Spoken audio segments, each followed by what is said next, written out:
সম্মানিত দেশবাসী ও মুক্তিকামী ছাত্র জনতা, শহীদের রক্তের বিনিময়ে ছাত্র নাগরিকের অভ্যুত্থানের মাধ্যমে আমরা যেই ফ্যাসিস্ট হাসিনার পতন ঘটিয়েছি এবং একটি নতুন বাংলাদেশের আকাঙ্ক্ষা করছি, তাকে নস্যাৎ করতে বিভিন্ন শক্তি ইতিমধ্যে তৎপর হয়েছে এবং নানা ধরনের ষড়যন্ত্র এবং পরিকল্পনা করা হচ্ছে।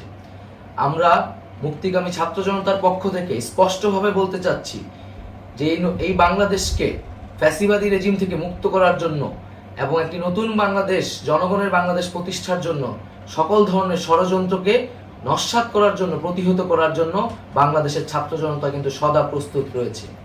আমরা দেখতে পাচ্ছি নানান জায়গায় লুটপাট, সহিংসতা এবং সাম্প্রদায়িক হামলার মতো ন্যাক্কারজনক ঘটনা ঘটছে। আমরা এর তীব্র নিন্দা জানাচ্ছি এবং আমরা মুক্তিকামী ছাত্র জনতার প্রতি আহ্বান জানাচ্ছি যে এই ধরনের ঘটনাকে প্রতিহত করার জন্য আমাদেরকে প্রস্তুত থাকতে হবে, আমাদেরকে দায়িত্ব নিতে হবে।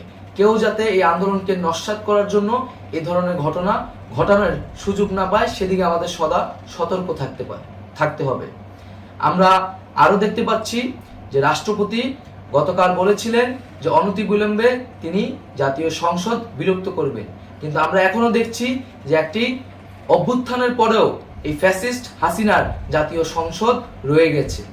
তাই আমরা ঘোষণা করছি যে আজ দুপুর ৩টার মধ্যে এই ফ্যাসিস্ট হাসিনার যে জাতীয় সংসদ, সেই সংসদের বিলুপ্তি ঘোষণা করতে হবে।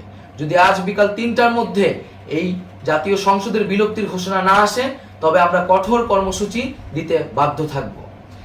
এছাড়া বন্ধুগণ, সবার জন্য আমরা জানাচ্ছি যে আমাদের যে অন্তর্বর্তীকালীন সরকারের কথা আমরা বলেছি, সেই সরকারের প্রধান উপদেষ্টার নাম আমরা ইতিমধ্যে ঘোষণা করেছি এবং এই সরকারের অন্যান্য উপদেষ্টা সহ সামগ্রিক রূপরেখা আমাদের প্রস্তুত রয়েছে। আমরা খুব শীঘ্রই সেই রূপরেখাটি জাতির সামনে উপস্থাপন করব।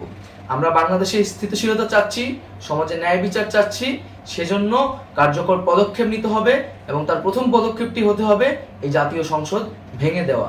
এবং সবার প্রতি আহ্বান থাকবে, আপনারা শান্তিপূর্ণভাবে অবস্থান রাখুন, শান্তিপূর্ণভাবে এবং অহিংসভাবে এবং সকল পরিকল্পনাকে, ষড়যন্ত্রকে নস্যাৎ করার জন্য সদা সতর্ক থাকুন।